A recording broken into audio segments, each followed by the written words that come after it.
பவுலின் ஊழியம். ஆகையால் அகிரிப்பா ராஜாவே, நான் அந்த பரம தரிசனத்துக்கு கீழ்ப்படியாதவனாய் இருக்கவில்லை. முன்பு தமஸ்குவிலும் எருசலேமிலும் யூதேயா தேசம் எங்கும் உள்ளவர்களிடத்திலும் பின்பு பிரஜாதியாரிடத்திலும் நான் போய் அவர்கள் தேவனிடத்திற்கு மனம் திரும்பி குணப்படவும் மனம் திரும்புதலுக்கேற்ற கிரியைகளை செய்யவும் வேண்டுமென்று அறிவித்தேன். இது நிமித்தமே யூதர்கள் தேவாலயத்திலே என்னை பிடித்து கொலை செய்ய பிரயத்தனம் பண்ணினார்கள். ஆனாலும் தேவ அனுக்கிரகம் பெற்று நான் இந்நாள் வரைக்கும் சிறியோருக்கும் பெரியோருக்கும் சாட்சி கூறி வருகிறேன். தீர்க்கதரிசிகளும் மோசேயும் முன்னமே சொல்லியிருந்தபடியே கிறிஸ்து பாடுபட வேண்டியதென்றும் மரித்தோர் உயிர்த்தெழுதலில் அவர் முதல்வராகி சுய ஜனங்களுக்கும் அந்நிய ஜனங்களுக்கும் ஒளியை வெளிப்படுத்துகிறவர் என்றும் சொல்லுகிறேனே அன்றி வேறொன்றையும் நான் சொல்லுகிறதில்லை என்றான். பரம தரிசனம். ஆகையால் அகிரிப்பா ராஜாவே, நான் அந்த பரம தரிசனத்துக்கு கீழ்ப்படியாதவனாய் இருக்கவில்லை. பவுலின் ஊழியம் அவருடைய சுய சித்தத்தினாலோ சுய முயற்சியினாலோ நடைபெறவில்லை. தேவனுடைய தெய்வீக வழி நடத்துதலின் பிரகாரமாக பவுல் கர்த்தருக்கு ஊழியம் செய்கிறார். பவுலின் ஊழிய பாதையில் கர்த்தரே அவருக்கு பாதுகாப்பு கொடுக்கிறார். தம்முடைய தெய்வீக உதவிகளையும் கிருபைகளையும் அவருக்கு அருளுகிறார். பவுலின் இருதயம் தேவனுடைய சத்தத்திற்கு செவி கொடுக்கிறது. அவருடைய அழைப்புக்கு கீழ்ப்படுகிறது.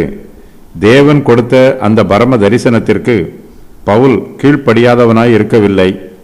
பவுல் மாம்சத்தினாலும் இரத்தத்தினாலும் வழி நடத்தப்படவில்லை. அவருக்கு இப்பிரபஞ்சத்தின் மீது பற்று இல்லை. அவர் உலக காரியங்களில் சிக்கிக்கொள்ளவில்லை. பவுல் மாம்ச சித்தத்தோடு இருந்தால் பழைய ஏற்பாட்டு தீர்க்கதரிசியாகிய யோனாவை போல் திசை மாறி போயிருப்பார். பவுல் அதிகம் படித்தவர், திறமை உள்ளவர். எங்கேயாவது போய் பெரிய தொழில் செய்து பிழைத்துக் கொள்வார். கர்த்தருக்காக ஊழியம் செய்து கட்டுக்களை ஏற்றுக்கொள்ள மாட்டார். பவுலின் இருதயத்திலோ தேவனுடைய பரம தரிசனமே நிரம்பி இருக்கிறது.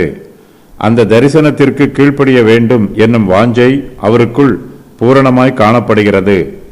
ஆகையினால் கிறிஸ்துவின் ஊழியத்தை செய்வதற்காக தனக்கு என்னென்ன பாடுகள் வந்தாலும் பவுல் அவை எல்லாவற்றையும் பொறுமையோடு சகித்து கொண்டு தன்னுடைய ஓட்டத்தில் பொறுமையோடு ஓடுகிறார். அறிவித்தேன். முன்பு தமஸ்குவிலும் எருசலேமிலும் யூதேயா தேசம் எங்கும் உள்ளவர்களிடத்திலும் பின்பு பிரஜாதியாரிடத்திலும் நான் போய் அவர்கள் தேவனிடத்திற்கு மனம் திரும்பி குணப்படவும் மனம் திரும்புதலுக்கு ஏற்ற கிரியைகளை செய்யவும் வேண்டும் என்று அறிவித்தேன். கர்த்தர் பவுலை தம்முடைய ஊழிய பாதையில் வழி நடத்துகிறார். ஊழியத்தில் பல போராட்டங்களும் வேதனைகளும் பாடுகளும் மிகுந்திருந்தாலும் கர்த்தர் அவரை அந்த பாதையில் தொடர்ந்து வழி நடத்தி வருகிறார். கர்த்தர் பவுலின் மூலமாக அநேக ஊழியங்களை நிறைவேற்றி இருக்கிறார். இயேசு கிறிஸ்துவின் சுவிசேஷத்தை பிரசங்கம் பண்ணுவதற்கு பவுல் தன்னை ஒப்புக் கொடுக்கிறார். பவுலின் ஊழியம் தமஸ்குவில் ஆரம்பமாயிற்று.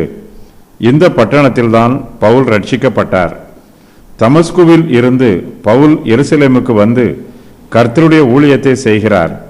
இந்த பட்டணத்தில்தான் கமாலியேலின் பாதபடியில் பவுல் கல்வி கற்றார். இங்குள்ள யூதருக்கு பவுல் கிறிஸ்துவை பற்றி சாட்சியாக அறிவிக்கிறார். பவுலுக்கு விரோதமாக எருசலேமில் எதிர்ப்புகள் உண்டாயிற்று. பவுலை கொலை செய்ய வேண்டும் என்று யூதர்கள் சதி ஆலோசனை செய்தார்கள். தன் உயிருக்கு ஆபத்து வந்த போதிலும் பவுல் கிறிஸ்துவின் சுவிசேஷத்தை தொடர்ந்து பிரசங்கித்து வந்தார். யூதேயா தேசம் எங்கும் உள்ளவர்களிடத்தில் பவுல் சுவிசேஷத்தை பிரசங்கித்தார். ஆரம்பத்தில் பவுலின் ஊழியம் யூதர்கள் மத்தியிலே நடைபெற்றது. கர்த்தருடைய சித்தத்தின் பிரகாரம் பவுல் முதலாவது யூதருக்கு கிறிஸ்துவின் சுவிசேஷத்தை அறிவித்தார். யூதர்களோ சுவிசேஷத்தை ஏற்றுக்கொள்ளாமல் கிறிஸ்துவையும் அவருடைய சுவிசேஷத்தையும் புறக்கணித்து விட்டார்கள். கர்த்தருடைய சித்தத்தின் பிரகாரமாக பவுல் பிரஜாதியாரிடத்திற்கும் போய் அவர்கள் மத்தியில் சுவிசேஷத்தை அறிவிக்கிறார். பவுலின் பிரசங்க செய்தி மிகவும் எளிமையாக இருக்கிறது. தன்னுடைய பிரசங்கத்தை கேட்கிறவர்கள் நடைமுறையில் எப்படி ஜீவிக்க வேண்டும் என்று அவர்களுக்கு சுவிசேஷத்தின் அடிப்படையில் பிரசங்கம் பண்ணுகிறார். பவுல் யூதருக்கும் பிரஜாதியாருக்கும் 3 ஆலோசனைகளை கொடுக்கிறார். அவை யாவன? அவர்கள் தங்கள் பாவங்களில் இருந்து மனம் திரும்ப வேண்டும்.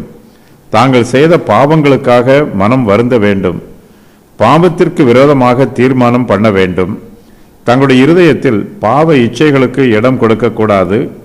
பாவத்தை விட்டு விலகி ஜீவிக்க வேண்டும். இதுவரையிலும் தாங்கள் சென்ற பாவ வழியை விட்டுவிட்டு இயேசு கிறிஸ்துவின் அடிச்சுவடுகளை பின்பற்றி வர வேண்டும். ஜனங்கள் தேவனிடத்திற்கு திரும்பி வர வேண்டும். அவர்களுக்கு பாவத்தை குறித்து ஒரு கசப்பு உணர்வு வந்தால் மாத்திரம் போதாது. தாங்கள் செய்த பாவத்திற்காக வருத்தப்பட்டால் மாத்திரம் போதாது. அவர்கள் மனுஷருக்கும் தேவனுக்கும் விரோதமாக பாவம் செய்திருக்கிறார்கள். ஆகையினால் அவர்கள் தேவனோடு ஒப்புரவாக வேண்டியது அவசியமாயிருக்கிறது. இதற்காக அவர்கள் தேவனிடத்தில் வர வேண்டும். கீழ்ப்படிதலோடும் பயபக்தியோடும் தேவனிடத்தில் வர வேண்டும்.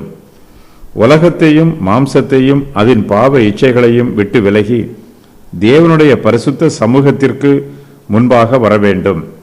அவர்கள் மனம் திரும்புதலுக்கு ஏற்ற கிரியைகளை செய்ய வேண்டும். யோவான் ஸ்நானன் இந்த சத்தியத்தை தான் பிரசங்கித்தான். மனம் திரும்புதலை பற்றி பிரசங்கிக்கிறவர்கள் தங்கள் ஜீவியத்தில் மனம் திரும்பி இருக்க வேண்டும். அவர்கள் மனம் திரும்புதலுக்கு ஏற்ற கிரியைகளை செய்ய வேண்டும். நாம் பக்தியுள்ள வார்த்தைகளை பேசினால் மாத்திரம் போதாது.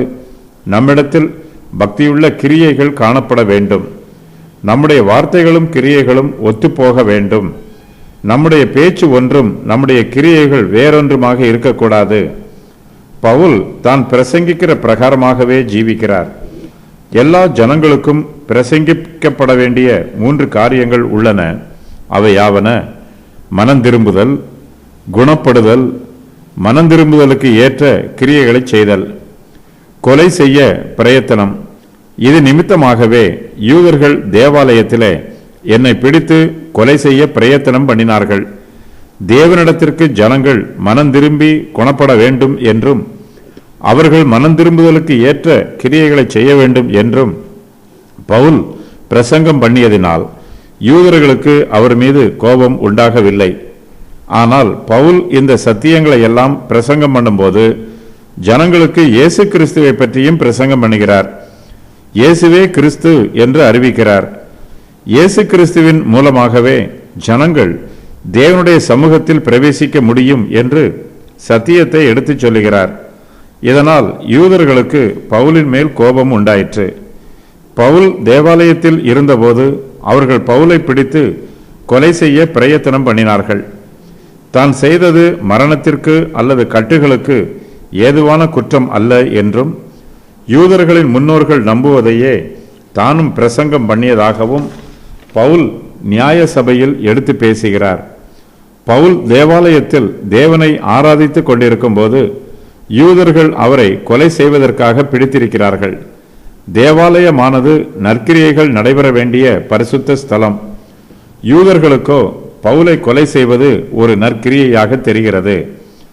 யூதர்கள் பவுலை வெறுத்தார்கள். அதற்கான காரணங்கள்: பவுல் கிறிஸ்தவ மார்க்கத்திற்கு மாறினார். நசரேயனாகிய இயேசுவை மேசியா என்று பிரசங்கம் பண்ணினார். மரித்த நீதிமானும் மரித்த அநீதிமானும் உயிர்த்தெழுவார்கள் என்று பிரசங்கம் பண்ணினார். இயேசு கிறிஸ்துவின் மரணம், அடக்கம் பண்ணப்படுதல், உயிர்த்தெழுதல் ஆகிய சத்தியங்களை பிரசங்கம் பண்ணினார். கிறிஸ்துவின் மூலமாக ரட்சிப்பு உண்டு, நியாயப்பிரமாணத்தின் மூலமாக ரட்சிப்பு இல்லை என்று பிரசங்கம் பண்ணினார். இயேசு கிறிஸ்துவின் திரு இரத்தமே எல்லா பலிகளின் நிறைவேற்றமாக இருக்கிறது. மனுஷருடைய ரட்சிப்புக்கு இயேசு கிறிஸ்துவின் இரத்தம் தேவை என்று பிரசங்கம் பண்ணினார். புறஜாதியாருக்கும் ரட்சிப்பின் செய்தியை பிரசங்கம் பண்ணினார். தேவ அனுக்கிரகம். ஆனாலும் தேவ அனுக்கிரகம் பெற்று நான் இந்நாள் வரைக்கும் சிறியோருக்கும் பெரியோருக்கும் சாட்சி கூறி வருகிறேன். பவுல் தேவ அனுக்கிரகம் பெற்று கர்த்தருடைய ஊழியத்தை செய்கிறார். தேவனுடைய கிருபை இல்லாமல் நம்மால் தேவனுக்கு ஊழியம் செய்ய முடியாது. நாம் நிர்மூலம் ஆகாதிருப்பது தேவனுடைய சுத்த கிருபை. தான் தேவ அனுக்கிரகம் பெற்று இந்நாள் வரைக்கும் சாட்சி கூறி வருவதாக பவுல் அறிவிக்கிறார். தான் பிரசங்கிக்கிற உபதேசத்தை குறித்து பவுல் வெட்கப்படவில்லை. தான் விசுவாசிக்கிற சத்தியத்தில் அவர் உறுதியோடு இருக்கிறார். சொல்வதை செய்கிறார், செய்வதையே சொல்லுகிறார். பவுல் தன் சுய முயற்சியினால் கர்த்தருடைய ஊழியத்தை செய்யவில்லை. தேவனுக்காக ஜீவிக்க வேண்டும், அவருக்காக ஊழியம் செய்ய வேண்டும் என்று நம்முடைய மாம்சத்தில் தீர்மானம் பண்ண முடியாது. அப்படிப்பட்ட தீர்மானம் நிலைத்து நிற்காது. தேவ அனுக்கிரகத்தை நாம் பெற்றுக்கொண்டால் மாத்திரமே கர்த்தருக்காக உண்மையோடு ஊழியம் செய்ய முடியும். பவுல் தேவ அனுக்கிரகம் பெற்று இந்நாள் வரைக்கும் கர்த்தருடைய ஊழியத்தை செய்கிறார். பவுலிடத்தில் தேவனுடைய அனுக்கிரகம் இல்லை என்றால் அவரால் இந்நாள் வரைக்கும் இயேசு கிறிஸ்துவை குறித்து சாட்சி சொல்லி வர முடியாது. கர்த்தருக்காக ஊழியம் செய்கிற ஊழியக்காரர்கள் எல்லோருமே தேவ அனுக்கிரகத்தை பெற்றுக்கொள்ள வேண்டும். நாம் ஊழியத்தில் தொடர்ந்து நிலைத்திருக்க வேண்டும் என்றால் நமக்கு தேவனுடைய அனுக்கிரகம் தேவை. சுவிசேஷத்தை பிரசங்கிக்கிறவர்களுக்கு பரலோகத்தில் இருந்து ஒத்தாசை தேவைப்படுகிறது. தேவ ஒத்தாசை இல்லாமல் யாராலும் சுவிசேஷத்தை வல்லமையாய் பிரசங்கிக்க முடியாது. பழைய ஏற்பாட்டு வேத வாக்கியங்களில் எழுதப்பட்டிருக்கிற சத்தியத்தையே பவுல் உபதேசம் பண்ணுகிறார். அவர் இந்நாள் வரைக்கும் சிறியோருக்கும் பெரியோருக்கும் சத்தியத்தை சாட்சியாக அறிவித்து வருகிறார். சமுதாயத்தில் தரித்திரருக்கும் பாவிகளுக்கும் ஐஸ்வர்யவான்களுக்கும் சுவிசேஷம் பிரசங்கிக்கப்படுகிறது. இது சுவிசேஷத்தின் கிருபை. சுவிசேஷத்தின் அறிவை பெற்றுக்கொள்வதற்கு எல்லோருக்குமே வாய்ப்பு உண்டாயிருக்கிறது. இப்படிப்பட்ட மேன்மையான சுவிசேஷத்தை பிரசங்கிப்பதுதான் பவுலின் ஊழியம்.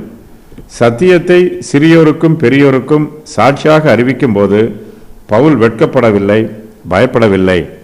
பவுல் யூதரிடத்திலும் பிரஜாதியாரிடத்திலும் போய் அவர்கள் தேவனிடத்திற்கு மனந்திரும்பி குணப்படவும் மனந்திரும்புதலுக்கு ஏற்ற கிரியைகளை செய்யவும் வேண்டும் என்று அறிவிக்கிறார். ஆனால் யூதர்களோ பவுலின் மீது குற்றம் சொல்லுகிறார்கள். அவருடைய பிரசங்க செய்தி இத்துடன் முடிந்துவிடவில்லை என்றும் தங்களால் ஏற்றுக்கொள்ள முடியாத வேறு சில காரியங்களையும் பவுல் அறிவிக்கிறார் என்றும் அவர் மீது குற்றம் சொல்லுகிறார்கள். மரித்தோர் உயிர்த்தெழுதல். தீர்க்கதரிசிகளும் மோசேயும் முன்னமே சொல்லியிருந்தபடியே கிறிஸ்து பாடுபட வேண்டியது என்றும் மரித்தோர் உயிர்த்தெழுதலில் அவர் முதல்வராகி சுய ஜனங்களுக்கும் அந்நிய ஜனங்களுக்கும் ஒளியை வெளிப்படுத்துகிறவர் என்றும் சொல்லுகிறேனே அன்றி வேறொன்றையும் நான் சொல்லுகிறதில்லை என்றான். பவுல் மனம் திரும்புதலை பற்றி பிரசங்கித்ததோடு இயேசு கிறிஸ்துவை பற்றியும் அவருடைய மரணம் உயிர்த்தெழுதல் ஆகியவற்றை பற்றியும் பிரசங்கம் பண்ணுகிறார். இதனால் யூதர்கள் பவுலின் பிரசங்கத்தை குறித்து கோபப்படுகிறார்கள். அவரோடு வாக்குவாதம் பண்ணுகிறார்கள். ஆனால் பவுலோ வேத வாக்கியத்தில் எழுதப்பட்டிருக்காத புதிய காரியம் எதையும் தான் பிரசங்கம் பண்ணவில்லை என்று சொல்லுகிறார். கிறிஸ்து பாடுபட வேண்டியது என்று தீர்க்கதரிசிகளும் மோசேயும் முன்னோர்களும் சொல்லி இருக்கிறார்கள். அவர்கள் சொன்னதைத்தான் தான் பிரசங்கம் பண்ணுவதாக பவுல் நியாயாசனத்திற்கு முன்பாக அறிவிக்கிறார். தீர்க்கதரிசிகளும் மோசேயும் முன்னோரும் முன்னமே சொல்லியிருந்த காரியம் இப்போது நிறைவேறி இருக்கிறது. அவர்கள் தீர்க்க தரிசனமாக சொன்ன 3 காரியங்களை பவுல் பிரசங்கம் பண்ணுகிறார். அவையாவன: கிறிஸ்து பாடுபட வேண்டியது. மேசியா பாடுகளை அனுபவிக்கிறவராகவே வேதாகமத்தில் வெளிப்படுத்தப்பட்டிருக்கிறார். கிறிஸ்துவின் பாடுகளையும் வேதனைகளையும் தீர்க்கதரிசிகள் ஏற்கனவே முன் அறிவித்திருக்கிறார்கள். அதன் பிரகாரமாகவே இயேசு கிறிஸ்து பாடுகளை அனுபவித்திருக்கிறார். இயேசு கிறிஸ்து சிலுவையில் தம்முடைய ஜீவனை ஒப்புக் கொடுத்தார். கிறிஸ்துவின் சிலுவை யூதருக்கு தடைக்கல்லாக இருக்கிறது. ஆனால் பவுலோ கிறிஸ்துவின் சிலுவை மரணத்தை பிரசங்கிக்கிறார். பழைய ஏற்பாட்டில் முன் அறிவிக்கப்பட்டிருக்கிற தீர்க்க தரிசனம் இயேசு கிறிஸ்துவின் சிலுவை மரணத்தில் நிறைவேறி இருப்பதாக பிரசங்கம் பண்ணுகிறார். மரித்தோர் உயிர்த்தெழுதலில் கிறிஸ்து முதல்வராகிறார். இயேசு கிறிஸ்துவே உயிர்த்தெழுதலாக இருக்கிறார். அவரே உயிர்த்தெழுந்தோர் எல்லோருக்கும் முதல்வராகவும் இருக்கிறார். மரித்து உயிர்த்தெழுந்த இயேசு கிறிஸ்து இனிமேல் மரணத்தை காண மாட்டார். மரணத்தை இனிமேல் காணாதபடி உயிர்த்தெழுந்தவர்களில் இயேசு கிறிஸ்துவே முதல்வராக இருக்கிறார். கிறிஸ்து சுய ஜனங்களுக்கும் அந்நிய ஜனங்களுக்கும் ஒளியை வெளிப்படுத்துகிறவர். இயேசு கிறிஸ்து முதலாவதாக தம்மை யூதருக்கே வெளிப்படுத்தினார். அதன் பின்பே புற ஜாதியாருக்கும் சுவிசேஷம் அறிவிக்கப்படுகிறது. இயேசு கிறிஸ்து தாமே முன்பு யூதருக்கு தம்மை ஒளியாக பிரத்யட்சமாக காண்பித்தார். அதன் பின்பு தம்முடைய அப்போஸ்தலர்களுடைய ஊழியத்தின் மூலமாக புறஜாதியாருக்கும் தம்முடைய ஒளியை வெளிப்படுத்துகிறார். கர்த்தராகிய இயேசு கிறிஸ்து பவுலை தம்முடைய ஊழியத்திற்காக அழைத்தார்.